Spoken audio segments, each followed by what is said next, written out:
नमस्ते प्यारे बच्चों। आज हम पढ़ेंगे चैप्टर 8 जिसका नाम है 18वीं शताब्दी में नए राजनीतिक गठन।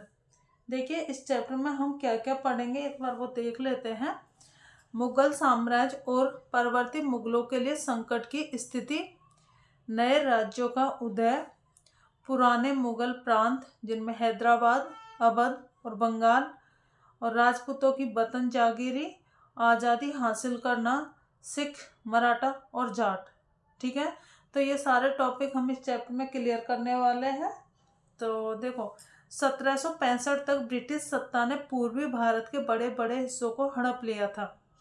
ठीक है, 1765 तक जो ब्रिटिश सत्ता थी, जो अंग्रेज थे, इन्होंने पूर्वी भारत के जो बड़े बड़े हिस्से थे इन पर नियंत्रण स्थापित कर लिया था। 1707 में औरंगजेब की मृत्यु हुई और 1761 में पानीपत का तृतीय युद्ध हुआ था। तो औरंगजेब की मृत्यु 1707 में हो गई थी और पानीपत की तीसरी लड़ाई 1761 में लड़ी गई थी, जो अहमद शाह अब्दाली और मराठों के बीच लड़ाई हुई थी, जिसमें मराठे पराजित हो गए थे। 18वीं शताब्दी में राजनीतिक परिवर्तन बहुत तेजी से होने लगे थे। देखिए 18वीं शताब्दी एक ऐसी अवधि थी जब भारत में राजनीतिक परिस्थितियां एक छोटे से समय अंतराल में बड़ी तेजी से अचानक बदलनी शुरू हो गई थी। ठीक है, अब हम पढ़ेंगे मुगल साम्राज्य और परवर्ती मुगलों के लिए संकट की स्थिति। देखिए जो मुगल साम्राज्य है वो 17वीं शताब्दी के अंतिम वर्षों में उसके सामने बहुत तरह तरह के संकट आकर खड़े हो गए थे। ठीक है, तो इन संकटों के बहुत सारे कारण थे। देखो औरंगजेब ने दक्कन में 1679 से लंबी लड़ाई लड़ते हुए साम्राज्य के जो सैन्य और वित्तीय संसाधनों को बहुत अधिक खर्च कर दिया था। ठीक है, तो दक्कन में जो औरंगजेब थे काफ़ी लंबे टाइम तक लड़े थे, तो इन्होंने अपने सारे सैन्य बल और वित्तीय संसाधन, ठीक है, इन सबको ख़त्म कर दिया था, जो बहुत ज़्यादा खर्च कर दिया था। सूबेदार के रूप में नियुक्त अभिजात अक्सर राजस्व और सैन्य प्रशासन यानी दीवानी एवं फौजदारी दोनों कार्यालयों पर नियंत्रण रखते थे। देखो सूबेदार के रूप में जो नियुक्त अभिजात होते थे वो दीवानी और फौजदारी दोनों कार्यालयों पर नियंत्रण रखते थे। उत्तरी तथा पश्चिमी भारत के अनेक हिस्सों में जमींदारों तथा किसानों ने अनेक गंभीर विद्रोह किए थे। ठीक है, तो जो उत्तर और पश्चिम भारत है वहाँ पर किसान और जमींदारों ने बहुत सारे विद्रोह किए थे। किसानों ने बढ़ते हुए करों के विरुद्ध विद्रोह किए थे और जमींदारों ने अपनी स्थिति को सुदृढ़ करने के लिए विद्रोह किए थे। ठीक है, तो किसानों पर बहुत ज़्यादा टैक्स लगा दिया गया था, कर लगा दिया गया था, इसके विरुद्ध उन्होंने विद्रोह किए थे और जमींदारों ने अपनी स्थिति को मजबूत करने के लिए विद्रोह किए थे। धीरे धीरे राजनीतिक व आर्थिक सत्ता प्रांतीय सूबेदारों, स्थानीय सरदारों व अन्य समूहों के हाथों में आ रही थी। औरंगजेब के उत्तराधिकारी इस बदलाव को ना रोक सके। तो जो धीरे धीरे जो बदलाव हो रहा था राजनीतिक आर्थिक सारे, तो जो औरंगजेब के उत्तराधिकारी थे इन बदलाव को रोक नहीं पाए थे। ईरान के शासक नादिर शाह ने 1739 में दिल्ली पर आक्रमण किया और संपूर्ण नगर को लूट कर वह भारी मात्रा में धन दौलत ले गया। ईरान का शासक था नादिर शाह। इसने 1739 में दिल्ली पर आक्रमण किया था और दिल्ली को खूब लूटा था और वो वापस धन लेकर चला गया था। अहमद शाह अब्दाली, इन्होंने 1748 से 1761 यानी 1748 से 1761 के बीच 5 बार उत्तरी भारत पर आक्रमण किया। ठीक है, तो बच्चों याद रखना ईरान का शासक था नादिर शाह। इसने 1739 में दिल्ली पर आक्रमण किया था और अहमद शाह अब्दाली जो था इसने भारत पर 1748 से लेकर 1761 तक इनके बीच में, इस टाइम पीरियड के बीच में इन्होंने 5 बार भारत पर, उत्तरी भारत पर आक्रमण किया था। मुगल साम्राज्य में अभिजात वर्ग 2 बड़े गुटों में बटे हुए थे। जो मुगल साम्राज्य था इसमें जो अभिजात वर्ग था 2 गुटों में बटा हुआ था। एक थे ईरानी और दूसरे थे तुर्रानी। तुर्रानी जो थे वो तुर्क मूल के थे। तो इन दोनों गुटों के बीच आपस में तनातनी रहती थी। तो काफी समय तक परवर्ती मुगल यानी जो औरंगजेब के बाद के जो मुगल थे, मुगल राजा, उनके बारे में बता रहा है। तो काफी समय तक परवर्ती मुगल बादशाह इनमें से एक या दूसरे समूह के हाथों की कठपुतली बने रहे। ठीक है, तो जब ये जो थे, ये ईरानी और तुर्रानी जो दो वर्ग थे, तो इनके हाथों की कठपुतली जो परवर्ती मुगल बादशाह थे बने रहे थे। ठीक है। तो और इसमें बेहद अपमानजनक स्थिति तब पैदा हो गई थी जब दो मुगल बादशाहों, फर्रुखसियर जिसका टाइम पीरियड 1713 से 1719 और दूसरा है आलमगीर द्वितीय जो 1754 से 1759 तक रहे थे, इनकी हत्या हो गई थी। ठीक है। तो फर्रुखसियर और आलमगीर द्वितीय इन दोनों की हत्या हो गई थी। अन्य दो बादशाहों जिसमें अहमद शाह और शाह आलम द्वितीय को उनके अभिजातों ने अंधा कर दिया था। जो ये दो अभिजात वर्ग के दो गुट थे, ईरानी तुर्रानी, तो ये दोनों आपस में ही इनमें प्रतिद्वंदिता रहती थी, ये दूसरे से लड़ते रहते थे। और इनके हाथों की कठपुतली कौन थे? जो परवर्ती मुगल बादशाह थे, जिनमें फर्रुखसियर था और आलमगीर द्वितीय, इन दोनों को मार दिया गया था इनके द्वारा।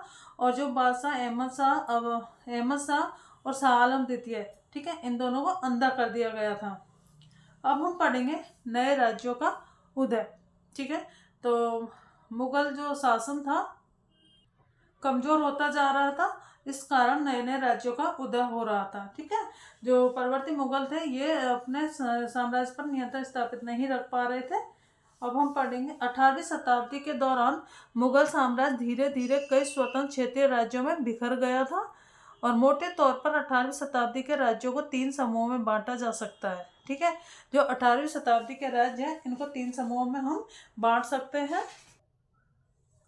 पहला है अवध, बंगाल और हैदराबाद। ये राज्य पहले मुगल प्रांत में ही थे।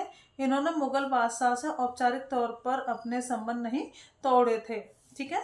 और दूसरे ऐसे राज्य जो मुगलों के पुराने शासनकाल में वतन जागीर के रूप में काफी स्वतंत्र थे और इनमें राजपूत प्रदेश आते हैं। तीसरे श्रेणी में मराठों, सिख तथा जाटों के राज्य आते थे। इन्होंने लंबे संघर्ष के बाद मुगलों से स्वतंत्रता छीनकर ली थी। ठीक है। तो मुगलों से इन्होंने काफी लड़ाइयाँ लड़ी थी, उसके बाद इनको स्वतंत्रता मिली थी। अब हम जानेंगे पुराने मुगल प्रांत। ठीक है। और उन मुगल प्रांतों के संस्थापक। पुराने मुगल प्रांतों से जिन उत्तराधिकारी राज्यों का उद्भव हुआ उनमें से 3 राज्य प्रमुख थे, अवध, बंगाल और हैदराबाद। ये प्रमुख राज्य थे। ये तीनों ही राज्य उच्च मुगल अभिजातों द्वारा स्थापित किए गए थे। और इन 3 राज्यों के जो संस्थापक है, ठीक है, इनकी स्थापना करने वाले, तो अवध का संस्थापक है सआदत खान। बंगाल, इसका संस्थापक है मुर्शिद कुली खान। और हैदराबाद का आसफ जहां। ठीक है बच्चों, तो ये इंपॉर्टेंट है, पेपर में पूछा जाता है। ठीक है। तो ये याद रखना कि अवध के संस्थापक सआदत खान, बंगाल के मुर्शिद कुली खान और हैदराबाद के आसफ जहां। इन सब का मुगल दरबार में ऊंचा स्थान था। मुगल बादशाह को उन पर भरोसा व विश्वास था। ठीक है। तो इन तीनों को मुगल दरबार में बहुत ऊंचा स्थान था और इनको मुगल जो बादशाह थे उनको इन पर पूरा भरोसा और विश्वास था। अब हम पढ़ेंगे हैदराबाद राज्य के बारे में। देखिए, हैदराबाद राज्य की स्थापना निजाम उल मुल्क आसफ जहां के द्वारा की गई थी और ये 1724 से 1748 तक रहे थे। फर्रुखसियर के दरबार का शक्तिशाली ये सदस्य था। हैदराबाद जो है इसकी स्थापना निजाम उल मुल्क के द्वारा की गई थी। निजाम उल मुल्क आसफ जहां। सर्वप्रथम अवध की सूबेदारी इनको सौंपी गई थी आसफ जहां को, फिर दक्कन का कार्यभार दिया गया। आसफ जहां के पास पहले से राजनीतिक और वित्तीय प्रशासन का पूरा नियंत्रण था।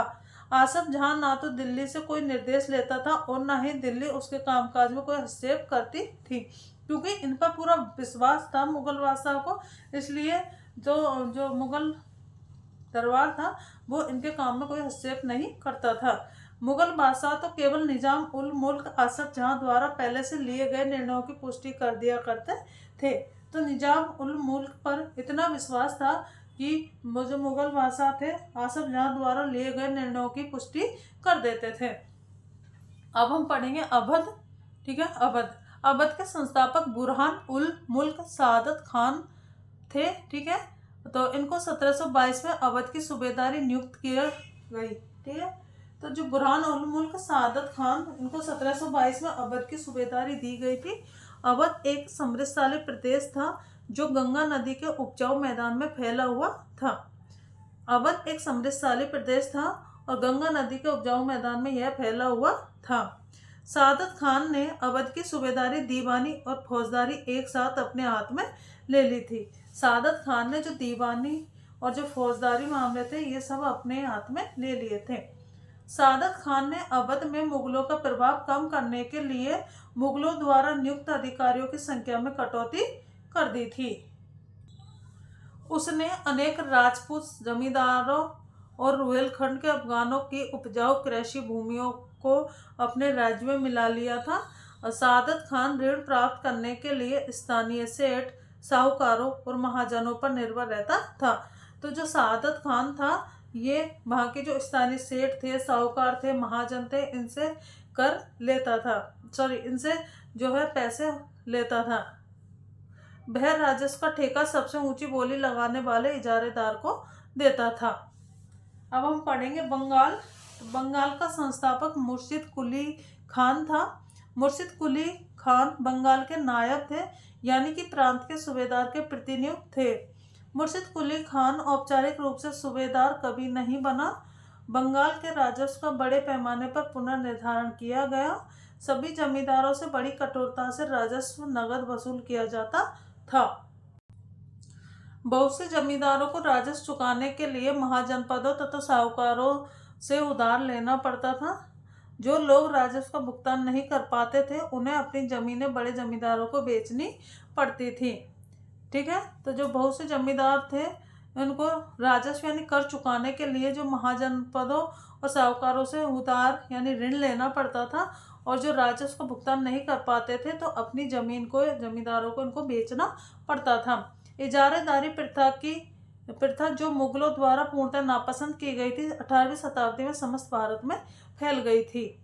ठीक है, अलीवर्दी खान के शासनकाल, अलीवर्दी खान का जो शासनकाल था 1740 से 1756, तो अलीवर्दी खान के शासनकाल में राज्य और साहूकारों के बीच घनिष्ठ संबंध रहे।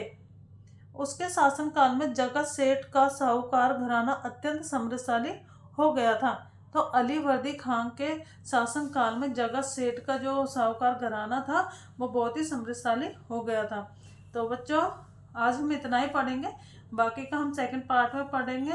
ठीक है, तो वीडियो को लाइक करना, चैनल को सब्सक्राइब करना, वीडियो को अपने दोस्तों के साथ शेयर करना। थैंक यू बच्चों।